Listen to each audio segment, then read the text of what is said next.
गायत्री मंत्र पाठ।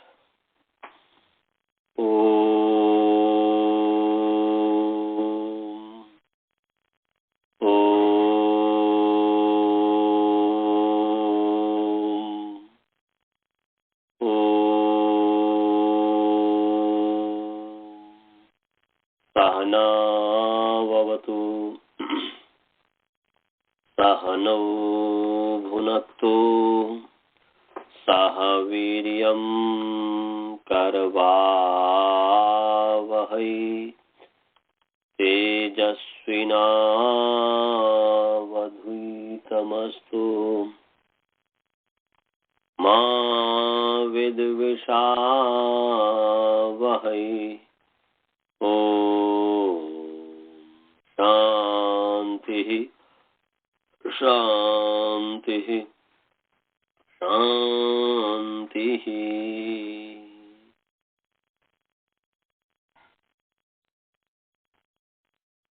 येन धौता गिरः पुंसां विमलैः शब्दवारिभिः तमश्चाज्ञानजं भिन्नम् तस्मै पाणिनये नमः। वाक्यकारं वररुचिं भाष्यकारं पतञ्जलिं पाणिनि सूत्रकारं च प्रणतोऽस्मि मुनित्रयम्। ओम शांति शांति शांति। सभी को सादर नमस्ते। आइए आप सभी का जो है प्रथम वृत्ति पाठ में स्वागत है। ये दूसरे अध्याय का तीसरे पाठ चल रहा है और हमने कल जो है तुमर्थाच भाव वचनात् शायद नमः स्वस्ति स्वाहा भी बता दिया था ना, यहाँ तक हो गया था। तो चलिए नमः स्वस्ति स्वाहा स्वधालम से जो चलते हैं। ये जो नमः स्वस्ति स्वाहा स्वधालम असड्योगाच 16 नंबर सूत्र है। नमः स्वस्ति स्वाहा स्वधालम वसट योगात।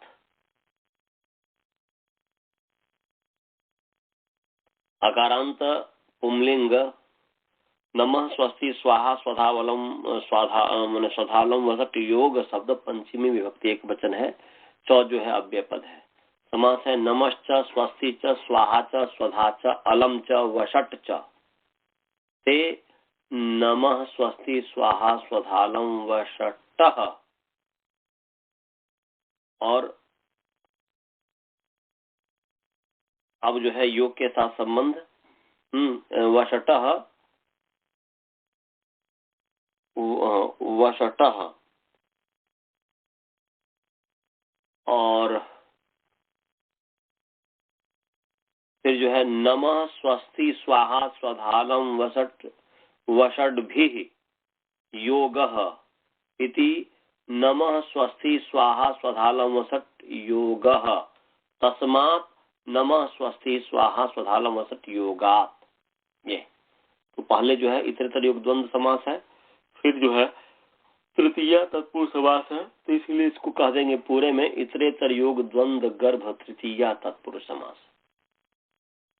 ऊपर से चतुर्थी की अनुवृत्ति आ रही है। तो अर्थ क्या हो गया जी? अर्थ है कि नमः स्वस्ति स्वाहा स्वधालम वषट युक्तात् प्रातिपदिकात् च चतुर्थी विभक्तिर भवति। ऐसा हो जाएगा। नमः स्वस्ति स्वाहा स्वधालम वषट युक्तात् वसट युक्तात् प्रातिपदिकात् युक्तात् शब्दात्।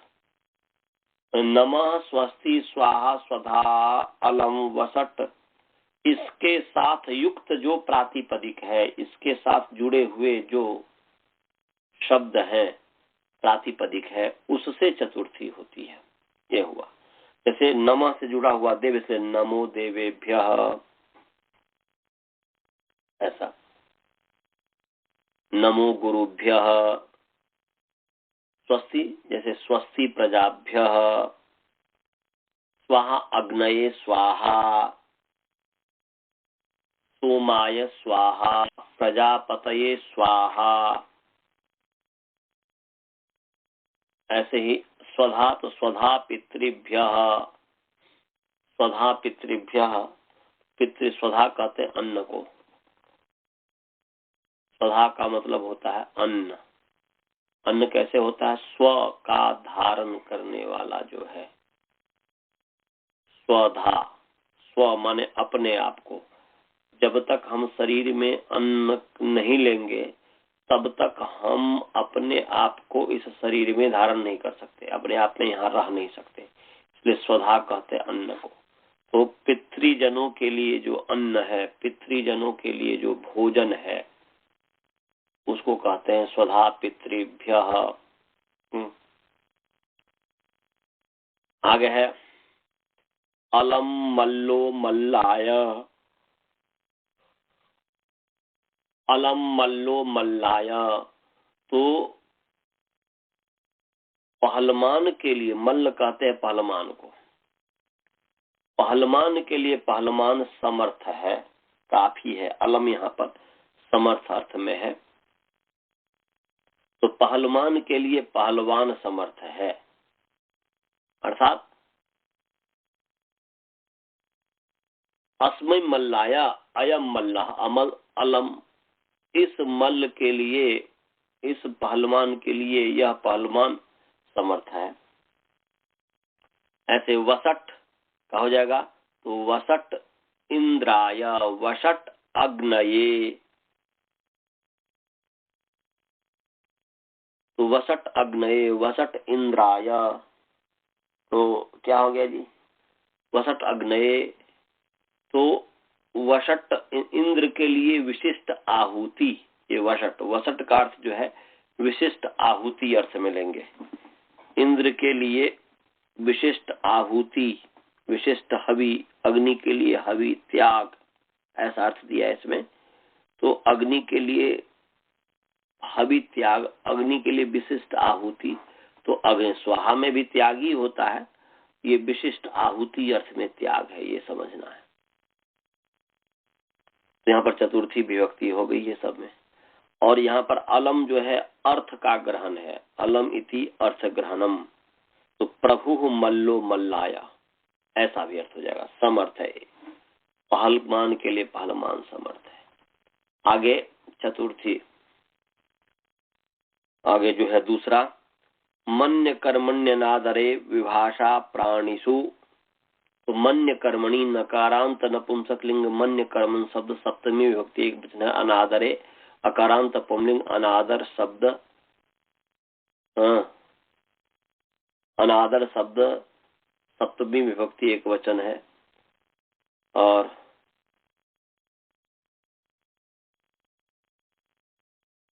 उसके पश्चात जो है विभाषा आकारांत स्त्रीलिंग विभाषा शब्द प्रथमा विभक्ति एक वचन है। और अप्राणीसु नकारांत पुंलिंग और प्राणीन शब्द सप्तमी विभक्ति बहुवचन है।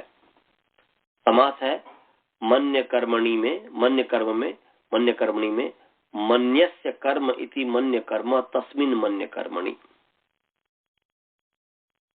और अनादर में न आदरः इति अनादरः तस्मिन अनादरे, नहीं तत्पुरुष समास हो गया। अप्राणीसु में है न प्राणिन इति अप्राणिन तेसु अप्राणीसु, नहीं तत्पुरुष समास है। इसमें चतुर्थी विभक्ति की आ रही है, चतुर्थी की अनुवृत्ति आ रही है। तो अप्राणीसु न प्राणी वर्जित, ऐसा हो गया, प्राणी को छोड़ करके, प्राणी वर्जित्वा, ऐसा। तो प्राणी वर्जिते मन्य, मन्यस्य कर्म है ना जी, मन्यस्य कर्म इति मन्य, मन्य का कर्म, मन्य माने मन्य धातु है, मन धातु जो है, मन धातु जो है उसको कहते हैं मन्य धातु। तो यहाँ पर मन्य धातु के जो कर्म है, प्राणी वर्जित मन्य धातु के कर्म, तो प्राणी वर्जिते मन्य धातु कर्मणि विभाषा चतुर्थी विभक्ति भवति अनादरे गम्य माने। माने अनादरे गम्य माने अनादर गम्यमान हो रहा हो, तो अनादरे गम्य माने मन्यस्य कर्मणि अथवा मन्य धातु कर्मणि चतुर्थी व्यक्ति से अप्राणीसु प्राणी वर्जित, तो प्राणी से भिन्न मन्य धातु का कर्म होना चाहिए, प्राणी नहीं होना चाहिए। हाँ? जैसे उदाहरण के लिए, उदाहरण का जो प्रथम व्यक्ति उदाहरण दिया है, न त्वा तृणम मन्ये, न त्वा तृणम मन्ये, न त्वा तृणाय मन्ये, न त्वा बुसम मन्ये, न त्वा बुसाय मन्ये। तो मन्ये का कर्ता अहम है, इसमें अहम छिपा हुआ है, इसलिए ऐसा कर सकते कि ना हम त्वाम तृणाय मन्ये, ना हम त्वाम बुसाय मन्ये। ये चतुर्थी विकल्प से कहा है, इसलिए एक बार द्वितीय हो जाएगी, क्योंकि द्वितीय कर्म है तो कर्म कर्म द्वितीय तो होगी। और जब द्वितीय होगी तो ना हम त्वाम तृणम मन्ये, ना हम त्वाम बुसम मन्ये। तो बोल रहे हैं कि ना हम त्वाम तृणाय मन्ये, अहम मन में मन्ये मानता हूं, समझता हूं, मैं तुझको तृणाय न मन्ये, तिनका भी नहीं समझता हूं मैं तुमको। अनादर का अभिमान हो रहा है, मैं तुझको, तू क्या है दुनिया में, मैं तुमको तो तिनका भी नहीं समझता हूं, ऐसे कहते हैं ना। तो ना हम तुम तृणाम मन्ये, तृणाय मन्ये, मैं तुमको तिनके भी नहीं समझता, तिनके जैसे भी नहीं समझता। तो यहाँ पर अनादर गम्यमान हो रहा है, ना हम त्वाम भूसाय मन्ये, मैं तुमको भूसा भी नहीं समझता हूँ, भूसा से भी तू बदतर है। तो ना हम त्वाम भूसाय मन्ये, मैं तुमको बुस भी नहीं मानता हूँ, भी इसमें छिपा हुआ है, भूसाय अपी न मन्ये, मैंने मैं तुमको बुस भी नहीं मानता हूँ। बुस कहते हैं भूसा को, बुस इसी शायद संस्कृत अंग्रेजी में बुश हुआ है, जो भी हो, तो बुस कहते हैं भूसा को, बुस संस्कृत शब्द है। ना हम त्वाम बुसाई मन्ये, या ना हम त्वाम क्या बोलते हैं बुसम मन्ये, तृणम मन्ये, मैं तुमको बुस नहीं मानता हूं, मैं तुमको जो है क्या कहते हैं भूसा भी नहीं मानता हूं, मैं तुमको तृण घास भी नहीं मानता हूं, घास से भी तू बदतर है, कहने का अभिप्राय है। अर्थात मैं तुमको तिनके के बराबर भी नहीं समझता, इसमें जो दिया है, मैं तुमको बुस के बराबर भी नहीं समझता। बुस माने ये जो है भूसा, झाड़ी इत्यादि भी कहते हैं, इसमें भी हो सकता है। समझ में आया जी? इसमें कोई शंका तो नहीं है? हाँ, बहुत ही सरल है। कल तो नींद आ रही थी इसलिए समझा नहीं पाया था। अब आगे चलिए जी, आगे है तृतीय विभक्ति का प्रकरण है। द्वितीय विभक्ति का ये हुआ द्वितीय चतुर्थी का। अब जो है कर्तृकरण तृतीया, तो कर्तृकरणयो अकारांत नपुंसकलिंग, कर्तृकरण शब्द सप्तमी द्विवचन है, तृतीया आकारांत स्त्रीलिंग, तृतीया शब्द प्रथम एक वचन है। समास है कर्ता च कर्णम च ते कर्तृकरणे, या कर्ता च कर्णम च ते कर्तृकरणे तयो कर्तृकरणयो इतरेतरयोग द्वंद्व समास। ध्यान विहिते किसमें वृत्ति आ रही है? तो अर्थवसात विभक्ति भी परिणाम में कर्तृकरणयो सप्तमी विभक्ति द्विवचन, इसलिए अनभिहिते को भी अनभिहितयो ऐसा कर दीजिए। अनभिहितयो कर्तृकरणयो तृतीया विभक्ति भवती, ऐसा हो गया कि अनभिहित कर्ता और कर्म में तृतीया विभक्ति होती है। अलग अलग करेंगे तो अनभिहिते कर्तरी अनभिहिते करणे च कारके तृतीया विभक्ति भवती। अनभिहित कर्ता कारक में और अनभिहित करण कारक में तृतीया विभक्ति होती है। करते जैसे देवदत्ते न कृतम, देवदत्त के द्वारा किया गया, तो अनभिहित यहाँ पर करता है। यश दत्ते न भुक्तम, यश दत्त के द्वारा जो है खाया गया, यहाँ पर यश दत्त के द्वारा खाया गया, तो यहाँ पर जो है ये क्या कहते हैं कर्ता में तृतीया है, क्योंकि अनभिहित करता है। अर्थात यहाँ पर भुक्तम जो है, भुक्तम और जो कृतम है वह कर्म अर्थ में है, कर्म अर्थ को बता रहा है। देवदत्ते न कार्यम कृतम, ऐसा। यश दत्ते न भोजनम भुक्तम, ओदनम भुक्तम, यश दत्त के द्वारा ओदन का, तो यहाँ पर भुक्तम में जो प्रत्यय है वह भूतकाल अर्थ में जो है कर्म अर्थ में है, तो इसलिए कर्म को कह रहा है। तो यजदत्त अनभिहित हो, इसलिए अनभिहित में तृतीया विभक्ति हो गई, कोई विशेष नहीं है। का करण में दात्रेण लुनाति देवदत्ता परशुना छिन्नति देवदत्ता। तो ये हो गया कि कुल्हाड़ी से जजदत जो है काटता है लकड़ी को, दात्र से जो है काटता है। दात्र कहते हैं हमारे यहाँ पर हाँसू कहते हैं, दराती, दराती जिसको कहते हैं उसको, हमारी भाषा में उसको दात्र कहते हैं, हाँसू को, जिससे घास इत्यादि काटा जाता है। तो ये समझ गया जी। हाँ, इसमें तयोर कृत्यक्त खलर्ता जो है कर्ता और कर्मर्थ में ही कृत्यक्त और खलर्थ प्रत्यय कर्मर्थ में हुआ है, ये बताया। तो दात्र लुनाती देवदत्ता, देवदत्त दात्र के द्वारा काटता है। तो यहाँ पर दात्र जो है लवन क्रिया में सहायक है, इसलिए अत्यंत सहायक से साधक करण से करण संज्ञा होने से करण में तृतीय व्यक्ति हो गई, तो कोई विशेष नहीं है। सहयुक्ते प्रधाने, सहयुक्ते अकारांत पुंलिंग, सहयुक्त सब सप्तमी एक वचन है। अप्रधाने अकारांत नपुंसकलिंग, अप्रधान सब सप्तमी एक वचन है। समास है सहयन युक्त है, सहयुक्त, सह के साथ युक्त सहयुक्त हो गया। तस्मिन सहयुक्ते तृतीय तत्पुरुष समास हो गया। अप्रधानम में न प्रधानम इति अप्रधानम तस्मिन प्रधान नहीं तत्पुरुष समास हो गया। तृतीया के अनुवृत्ति आ रही है, तो सहयुक्ते अप्रधाने तृतीया मने सह इत्यनेन युक्ते इत्यनेन युक्ते शब्दे तृतीया विभक्ते भवति अप्रधाने अर्थे। अप्रधाने अर्थे सह इत्यनेन युक्ते प्रातिपदिके या शब्दे तृतीया विभक्ति भवति। वो मतलब क्या बोल रहे हैं कि सह के साथ युक्त जो है, सह के साथ युक्त जो शब्द है उसमें तृतीया विभक्ति होती है अप्रधान अर्थ में, गौण अर्थ में, मुख्य अर्थ में नहीं, अप्रधान में। अप्रधान है, ये ध्यान में रखना है कि, और यहाँ पर सह से लेना है, सहार्थ लेना है। सहेन युक्त मतलब सहार्थेन, सहस लेना है, सहार्थेन युक्ते।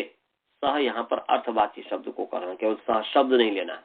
इसलिए सहयुक्तेन का मतलब कि सहार्थेन युक्ते शब्दे तृतीया विभक्ति होती। सहार्थेन युक्ते प्रातिपदिके तृतीया विभक्ति भवति अप्रधाने अर्थे, अप्रधान अर्थ में। जैसे पुत्रेण सह आगतः पिता, पुत्रेण सह आगतः पिता, तो पुत्र के साथ पिता आया।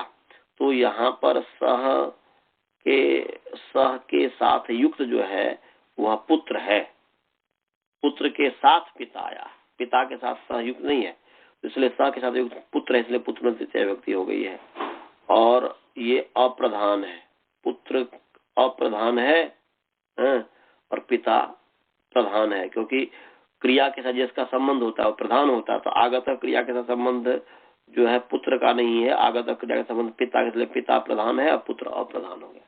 ऐसे ही उसमें जो है आदि अंत्यन सहायता में जो वहां पर अंत्यन सहायता में जो सह के युग में तृतीया है, तृतीया होने से वह गौण है, प्रधान नहीं है, इसलिए अयुन रिलिक इत्यादि में जो है वहां पर भी बताया होगा, याद जहां तक मुझे आ रहा है कि भाई अप्रधान होने के कारण अण अक इत्यादि में इस संज्ञक का ग्रहण क्यों नहीं होता। तो वहां पर इसलिए ग्रहण नहीं होता कि वो अप्रधान है, अप्रधानत्वात्, अप्रधानत्वात् ये हम वहां पर बताए होंगे, मैं बताया होगा कि क्यों ग्रहण नहीं होता है। तो उसमें एक हेतु हमने दिया होगा अप्रधानत्वात्। तो अप्रधान है, अप्रधान होने के कारण नहीं होता। गौण मुख्य और मुख्य कार्य संप्रत्यय नियम है। प्रधान प्रधानी और प्रधान कार्य संप्रत्यय, प्रधान और अप्रधान में प्रधान के साथ ही कार्य का संप्रत्यय होता है, ज्ञान होता है। तो इसीलिए यहाँ पर वहां पर आदि अंत्यन सहायता में अप्रधान में तृतीया है, इसलिए वो अयुन इत्यादि में जो न इत्यादि है उसका ग्रहण नहीं होगा उस प्रत्याहार से। ये तो अप्रधान में, अप्रधान अर्थ में तृतीया होती है। अब इसमें कोई विशेष है ही नहीं। पुत्रेण सार्धम, पुत्रेण सह स्थूल, पुत्रेण सह गोमान, पुत्रेण सार्धम, तो ये सह तो है ही और सार्धम भी सह के अर्थ में है, और कुछ विशेष नहीं है। आगे ये न अंग विकार, ये न सर्वनाम नपुंसकलिंग, ये न शब्द तृतीय व्यक्ति एक वचन है। अंग विकार अकारांत पुंलिंग, अंग विकार शब्द प्रथम व्यक्ति एक वचन है। समास है अंग विकारा में अंग से विकार, अंग विकार षष्ठी समास है। अंग, अंग का मतलब यहाँ पर जो है अंग का जो अर्थ लेना है यहाँ पर वो क्या लेना है ये भी विशेष समझना है, क्योंकि यहाँ पर जो है अंगम का मतलब है अंगम अस्य अस्ति इति अंग, अर्षादिव्योत से यहाँ पर अच प्रत्यय हुआ है। अर्षादिगण में इसको पढ़ करके उससे आकृतिगण है और उसमें पढ़ करके तो अच तदित अच प्रत्यय हुआ तो हो गया अंग है जिसका, जिसका अंग है उसको भी अंग कहते हैं, जिसका अंग है अच प्रत्यय होने के कारण। जिसका अंग है जी, हाथ किसका अंग है, सिर किसका अंग है, आंख मैंने सॉरी आंख तो उपांग हो गया, आंख माने जो वो लिम्फ जो है, लिम्फ जिसको कहते हैं अपर लिम्ब और लोअर लिम्ब इत्यादि जो है या थोरेसिक है या सर्विकल है या सर्वाइकल है, जो कुछ भी है माने अर्थात गर्दन है, जो कुछ भी है ये किसका अंग है, तो ये शरीर का अंग है, ये शरीर का अंग है।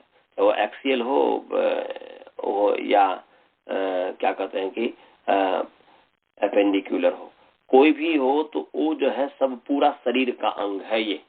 तो शरीर का अंग होने के कारण तो अंग माने यहाँ पर शरीर, अंग का अर्थ यहाँ पर जो लेना है वो शरीर अर्थ में लेना है। हाँ माने इसलिए अंग शब्द अत्र अंग समुदाय शरीर अर्थ वर्तते, यहाँ पर जो अंग जो शब्द है ये अंग समुदाय जो है पूरे हाथ नाक हाथ पैर इत्यादि सब पूरे अंग उपांग का जो समुदाय है, अंग उपांग दोनों इसमें लेना है। अंग उपांग का समुदाय फ्रॉम क्या बोलते हैं अप टू बॉटम, फ्रॉम माने ऊपर से जो है टिप से लेकर के ऊपर से सिर से लेकर के पैर तक की जो पूरे समुदाय है, ये जो है इस अर्थ में अंग लिया गया है। तृतीया की अनुवृत्ति इसमें आ रही है तो क्या अर्थ हो गया, अर्थ हो गया कि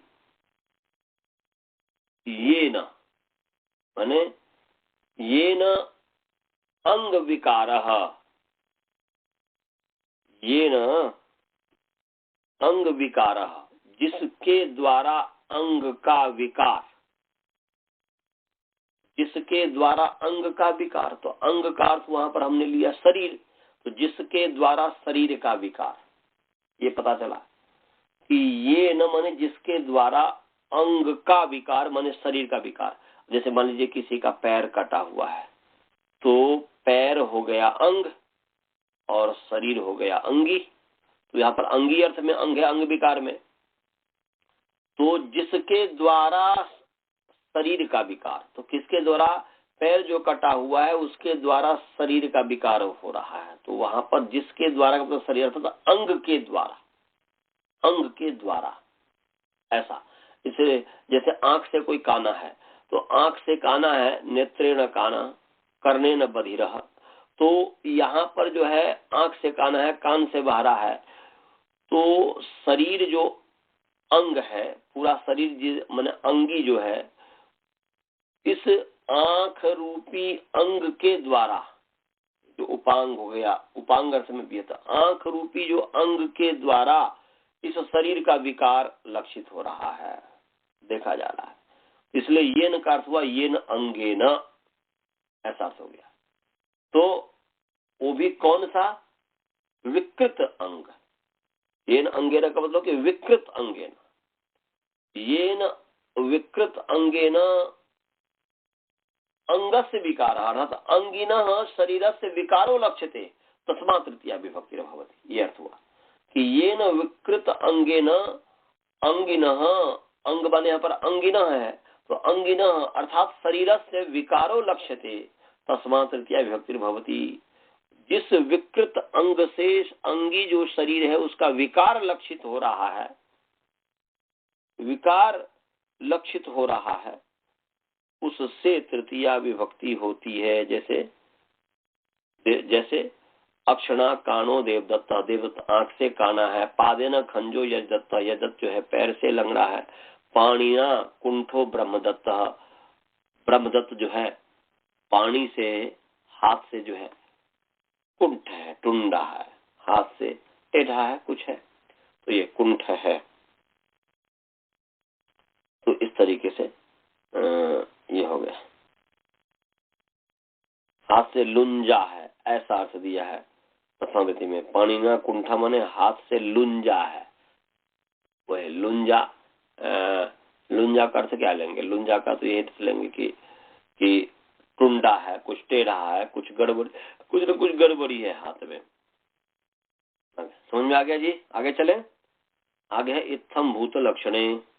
इत्थम भूत लक्षणे जो है अकारांत नपुंसकलिंग इत्थम भूत लक्षण शब्द तृतीय सप्तमी विभक्ति एक वचन है।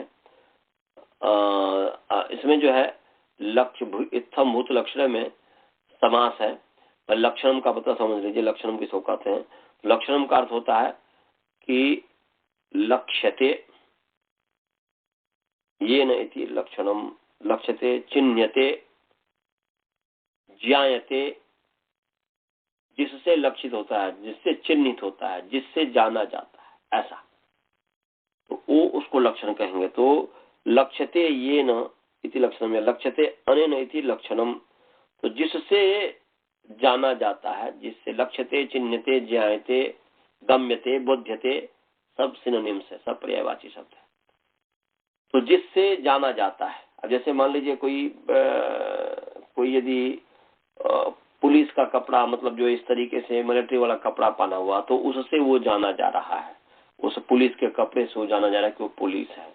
कोई यदि मान लीजिए जनेऊ पहना हुआ है, यज्ञोपवीत पहना हुआ, तो उससे जाना जा रहा है कि ये जो है विद्वान है, ये जो ब्राह्मण है इत्यादि। जो शिखा है तो शिखा से जाना जा रहा है कि ये हिंदू है इत्यादि।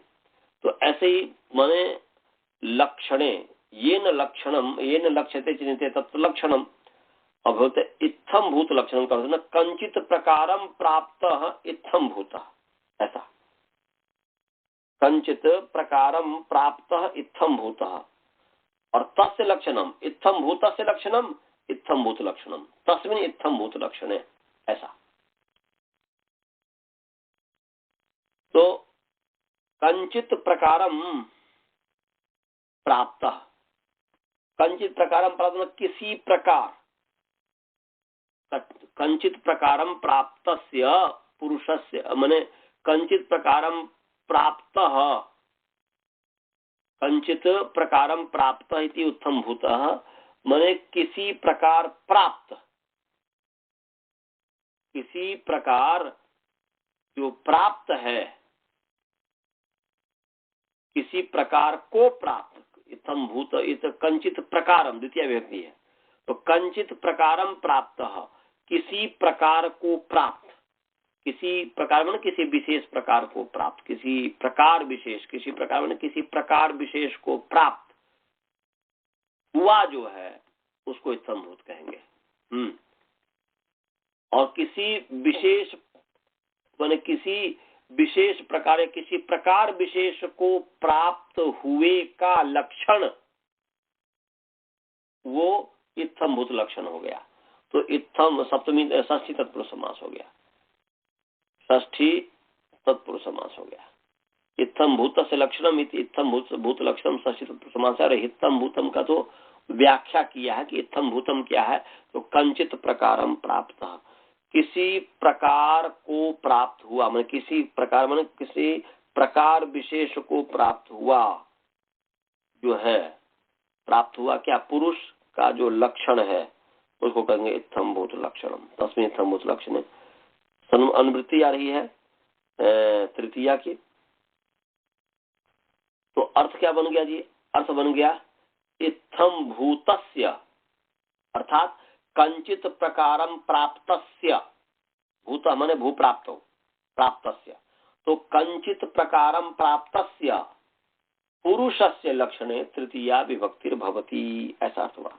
माने इत्थम भूत लक्षणे तृतीया विभक्तिर भवति मतलब हुआ इत्थम भूतम, इत्थम इत्थम भूतस्य है, तो इत्थम भूतस्य माने कंचित प्रकारम प्राप्तस्य पुरुषस्य, पुरुषस्य का अध्यार कर लेंगे, प्राप्त हुआ जो पुरुष है, पुरुषस्य लक्षणे तृतीया विभक्ति, किसी प्रकार विशेष को प्राप्त हुए पुरुष के लक्षण में तृतीया विभक्ति होती है।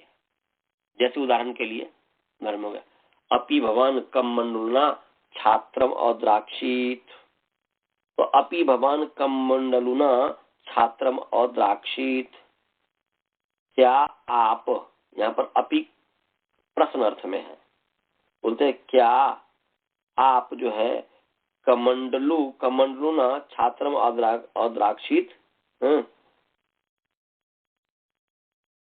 कमंडलुना माने कमंडलू से युक्त जो छात्र है उसको आपने देखा है।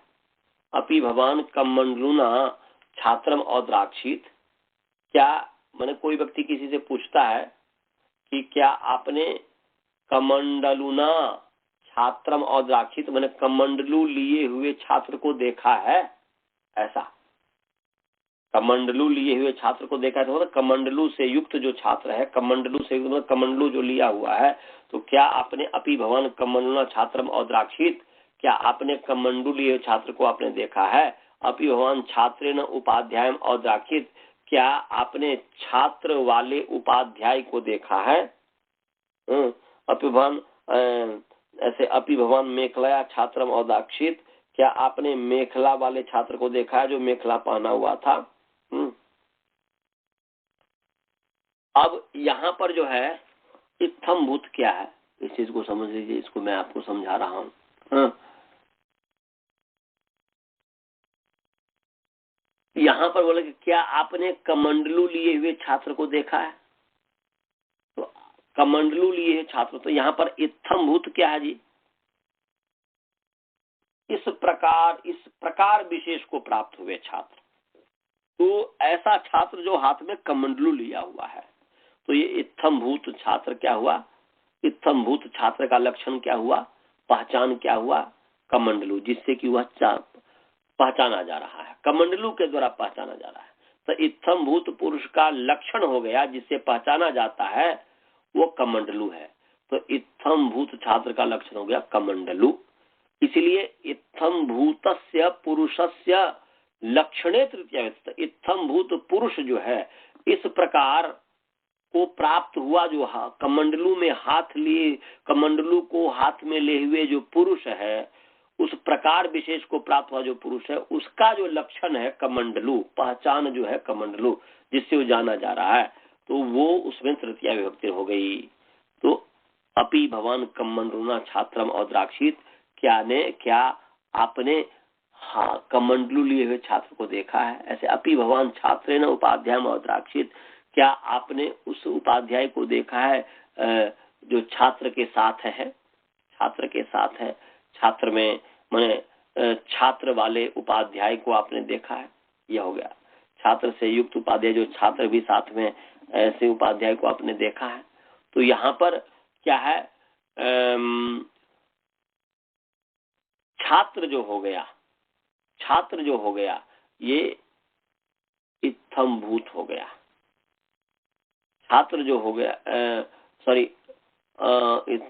इत्थम भूत हो गया। मैंने उपाध्याय जो है, उपाध्याय जो है मैंने इत्थम भूत उपाध्याय का जो लक्षण है, इत्थम भूत जो उपाध्याय का लक्षण जो है वो छात्र है। जो छात्र में साथ मैंने छात्र जो साथ में था, ऐसे उपाध्याय को आपने देखा है। अपि भवन मेखलाया ब्रह्मचारिणम अद्राक्षित, क्या आप ऐसे ब्रह्मचारी को देखा जिसने मेखला को धारण किया हुआ है। तो यहाँ पर मेखला जो है लक्षण है उस ब्रह्मचारी का। इत्थम भूत किसी प्रकार विशेष को प्राप्त हुए जो पुरुष ब्रह्मचारी है उसका लक्षण है मेखला, इसलिए मेखला में तृतीया व्यक्ति हो गई। समझ गए जी। अजय सभी को समझ में आ गया। चलिए जी आगे चलते हैं। आगे है संजोन्यतरस्याम,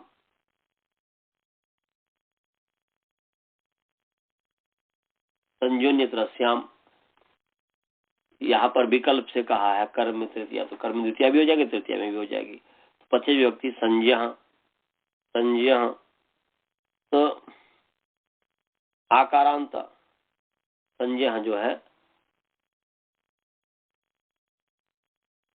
संज्ञा आकारांत समपूर्वक ज्ञा धातु है उसका यहाँ पर लिया है, इसलिए आकारांत पुंलिंग हो जाएगा। आकारांत पुंलिंग संज्ञा शब्द षष्ठी विभक्ति एक वचन है। सोमपा जैसे बनता है, सोम का पाका सोमप, ऐसा। तो ऐसे संज्ञा आकारांत पुंलिंग संज्ञा शब्द, वहां पर स्त्रीलिंग नहीं लेंगे। स्त्रीलिंग तब तो संज्ञानों को भी संज्ञा या ऐसा हो जाएगा। यहाँ पर संज्ञा है तो आकारांत पुंलिंग संज्ञा शब्द षष्ठी विभक्ति एक वचन है। अन्य तरह से हम अव्यपद है, विभक्ति प्रतिरूपक है, सप्तमी की तरह दिखता है। और कर्मणी जो है नकारांत नपुंसकलिंग कर्मन शब्द जो है वो सप्तमी विभक्ति एक वचन है। ऊपर से जो है अनभिहित तृतीया की निवृत्ति आ ही रही है, तो अर्थ क्या हो गया जी? अर्थ हो गया संज्ञा माने समपूर्वस्य ज्ञा धातु हो, पूर्वस्य ज्ञा धातु अनभिहिते कर्मणि कारके अन्य तरह तृतीया विभक्ति होती, माने विकल्पे न तृतीया विभक्ति होती। तो विकल्प में तृतीया का, इसलिए पक्ष में कर्म द्वितीया हो जाएगी। तो उदाहरण से पता चल जाएगा। जिस तृतीया का है, तृतीया का उदाहरण जो प्रथम वृत्ति में दिया है, मात्रा संजानिते बालः, यह है। तो मात्रा संजानिते बालः, तो यहाँ पर क्या है? बालः मात्रा संजानिते, बालक जो है माता को पहचानता है। बालकः मात्रा संजानिते, बालक जो है माता को पहचानता है। और मातरम संजानिते बालक, तो माता को पहचानता है। तो एक बार द्वितीय व्यक्ति, एक बार तृतीय व्यक्ति है ये। अर्थात माता को बालक पहचानता है, बालक माँ से संजानित है, वह परिचित है। और तब ये हुआ माँ से, बालक जो है माँ से परिचित है, अपने माँ से परिचित है। तो यहाँ पर तृतीय व्यक्ति भी है। तृतीय व्यक्ति इसलिए बस लग रहा कि माँ से परिचित है, तो तृतीय व्यक्ति भी कर दिया और बालक को पहचानता है। तो यहाँ पर तृतीय और ये द्वितीय दोनों हो गया। यहाँ पर जो है संजानिते में संप्रतिभ्याम अनध्यान जो पीछे पढ़ाया था कि समपूर्वक ज्ञा धातु से आत्मने पद होता है अनध्यान में, है? तो यहाँ पर संजानिते का कर्म माता है, उसमें तृतीय विभक्ति हो गया। विकल्प पक्ष में कर्म से द्वितीय हो गई है। मातरम संजानिते बाला, तो कोई विशेष नहीं है। पितरम संजानिते, पिता को जानता है, या पितरा संजानिते। अब आगे है हेतु। हेतु हेतु है उकारांत पुंलिंग हेतु शब्द सप्तमी विभक्ति एक वचन है। अनुवृत्ति तृतीया की अनुवृत्ति आ रही है। हेतु माने हेतु तृतीया विभक्ति भवति।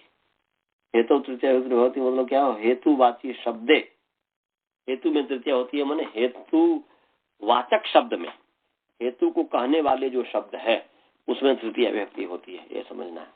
इसलिए हेतु माने हेतुवाचके शब्द, हेतुवाचक शब्द में तृतीया विभक्ति होती है। हेतुवाचक शब्द तृतीया विभक्ति होती है।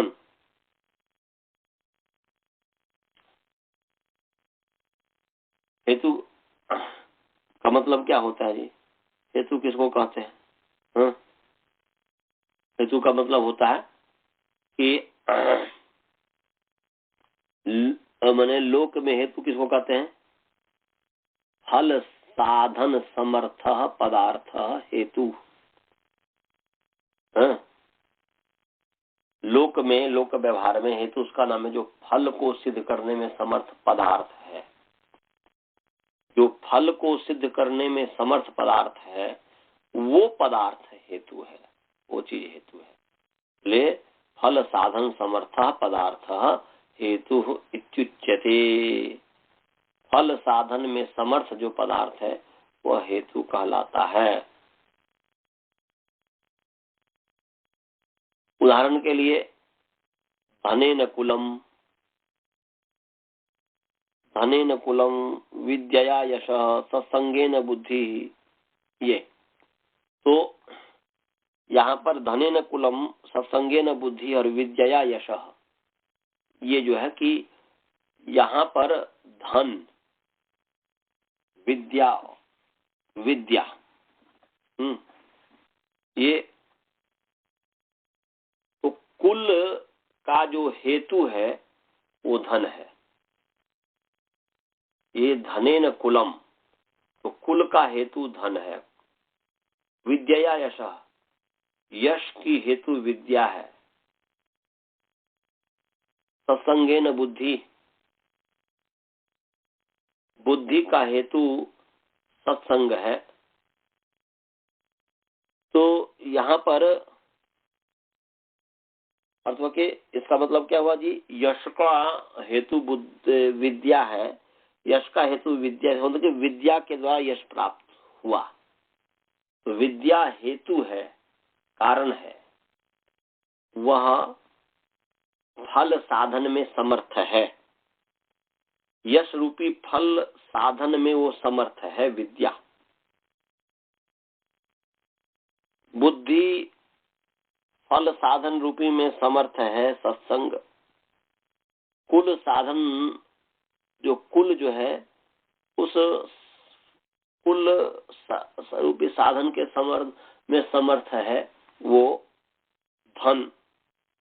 विद्या के द्वारा यश, विद्या के कारण यश, सत्संग के कारण बुद्धि, धन के कारण कुल। माने धन के कारण कुल, मन धनेन कुलम स्थितम अस्ति, धन के कारण कुल स्थित है। सत्संगेन बुद्धि, बुद्धि प्राप्ता, सत्संग के द्वारा बुद्धि प्राप्त हुई। विद्या यशः प्राप्तम, विद्या के द्वारा यश प्राप्त हुआ। ये यशः प्राप्त, विद्या के द्वारा यश प्राप्त हुआ। तो यहाँ पर ये हेतु हो गया, हेतु अर्थ में है, इसमें कुछ नहीं है।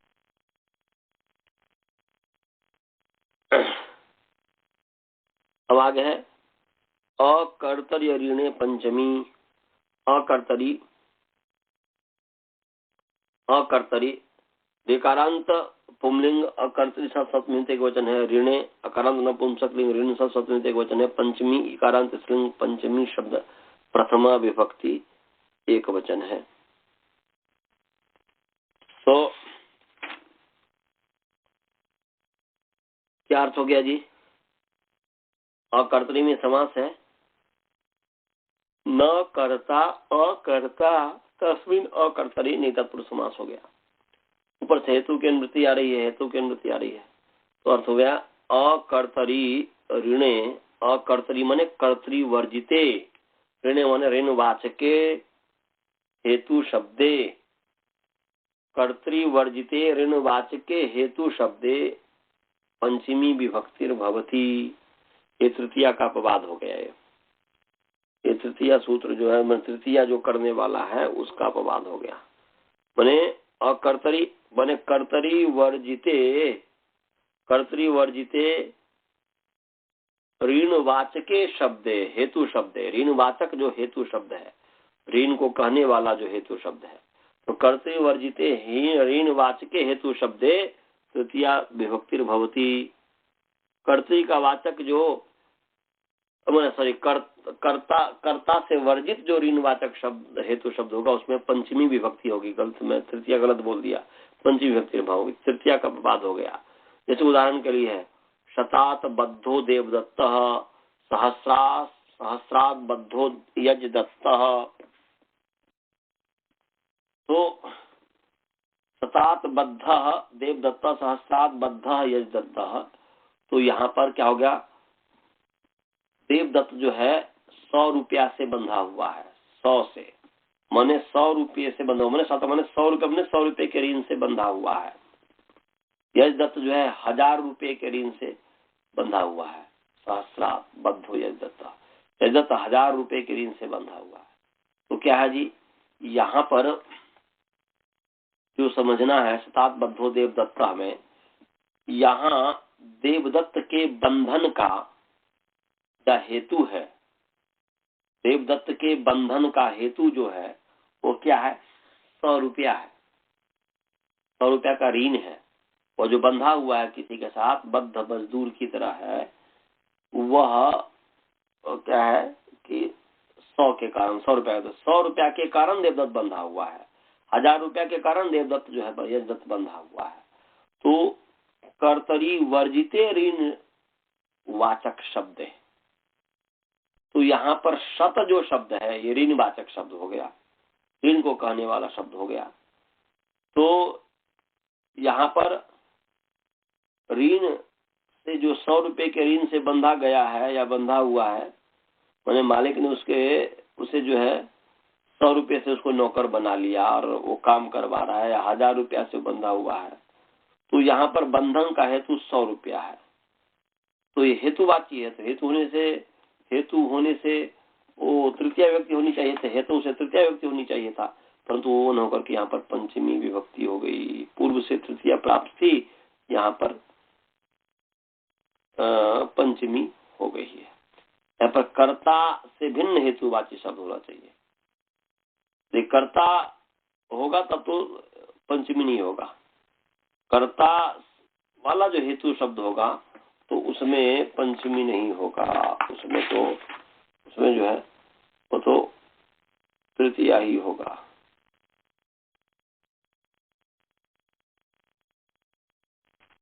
ये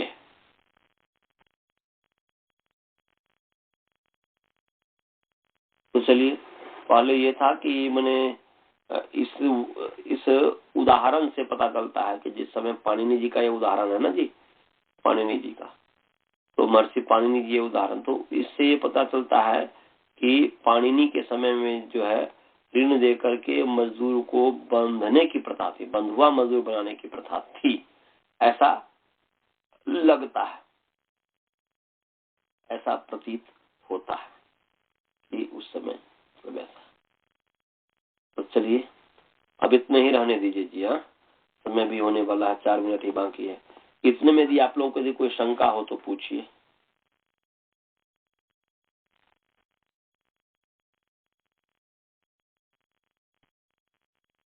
जी बालबोध जी, कोई शंका समझ में नहीं आया हो? समझ में आ गया सभी? हाँ बोलो।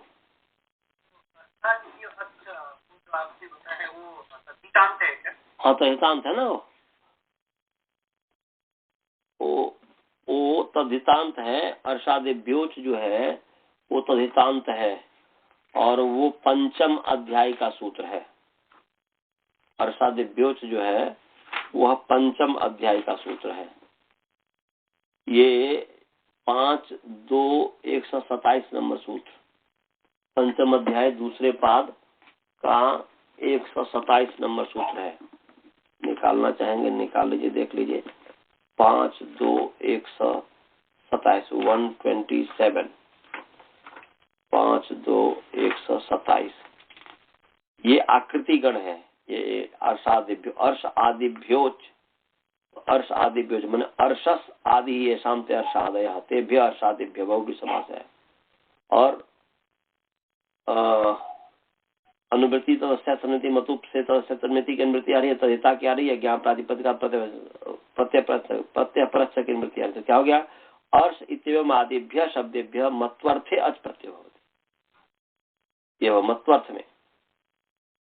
तो यहाँ पर ये अर्षादि गण जो है आकृति गण है, समझ गए? इसलिए अंग में जो है अंगम असहति अंगम, अंग है जिसका, तो शरीर का, शरीर अर्थ में वहां पर अंग आया, ये नंग विकारा में।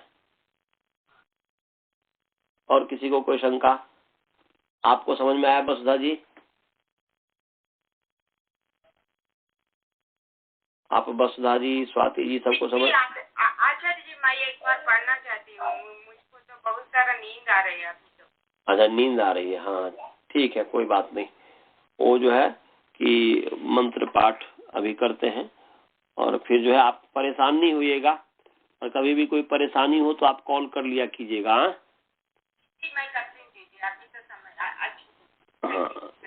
चलिए जी, मंत्र पाठ।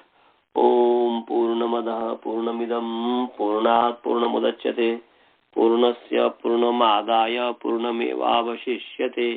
ओम शांति शांति शांति। सभी को सादर नमस्ते। नमस्ते जी, नमस्ते नमस्ते।